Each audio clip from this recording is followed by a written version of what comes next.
Welcome to Arnott Suspension Products. In this video, we will guide you through the replacement process of rear shocks for the Mercedes-Benz C-Class W205 with Airmatic, with and without 4MATIC, including AMG. Let's get started. Before starting, ensure you have the necessary safety measures in place which can be found in the vehicle owner's manual.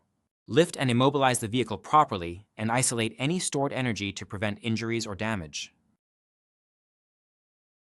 To start with, raise the vehicle and remove the applicable rear wheel and wheel well liner. Remove the two top mount bolts and the bottom shock bolt.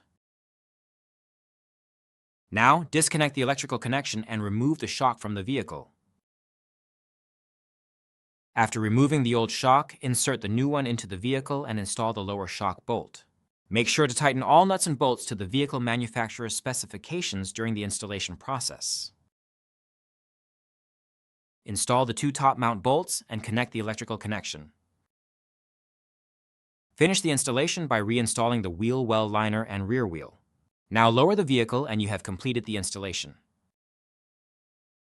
Thank you for following our guide on replacing the Mercedes rear shocks with Arnott shocks. Proper installation ensures the longevity and performance of your vehicle's suspension system.